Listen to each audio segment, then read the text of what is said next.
The answer is yes. Anybody play French horn here? Yes. That was my daddy's advice. The answer is yes. Okay, we need somebody who can, I can do that. Yes, yes. We need somebody who's going to go to Africa and dance with the Watusis and then do the, yes. The answer is yes. That's the best advice I ever got. Be free in the music. Oh, the best advice I was given was by Lenny White, the fantastic drummer from Return to Forever.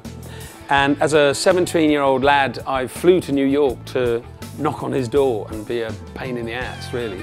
But he wrote in a letter to me, he said, remember, Mark, a man makes his own chances. And that's always something that sort of stuck with me, really, is, yeah, you know, you have to make your own chances. Try also something that you don't know. I suppose I'm obsessive about lists. I organize my day. I organize everything. You know, I come here, I've got the charts organized, obsessively organized. My studio's crammed. I have the largest collection of the cheapest instruments money can buy, but everything is in its place, and everything in my studio is my obsession. A weird habit. I haven't got any, I'm perfect. I like when everything is clear, clean, and I'm a little bit obsessive. I like to wire shit. What was the question? Yeah, that's one for my wife. Ask my wife what my weird habits are. I wish I knew when I was younger that it was all going to turn out fine.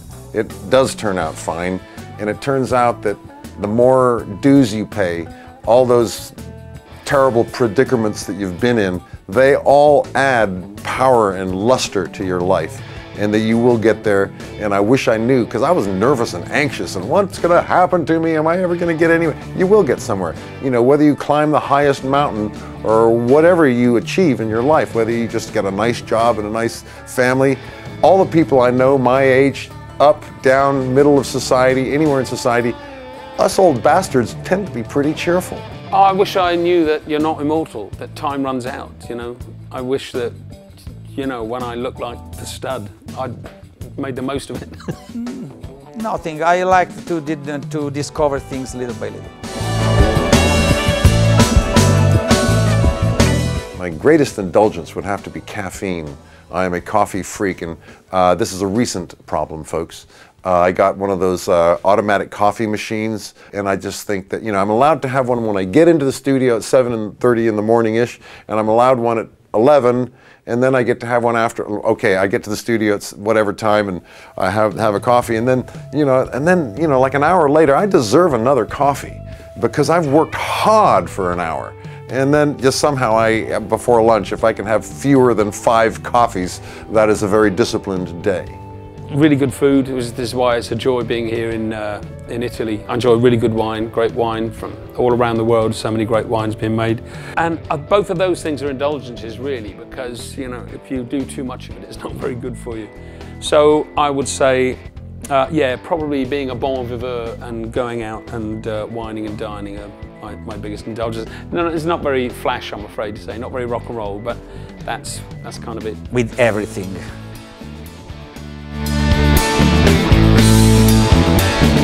My favorite quote comes from my brother Ian, who served time in Vietnam, and he came back with the following wisdom: don't let your crocodile mouth bite your tadpole tail. A quote by my father that says, alimenta la facoltà dello stupore, the faculty of being amazed.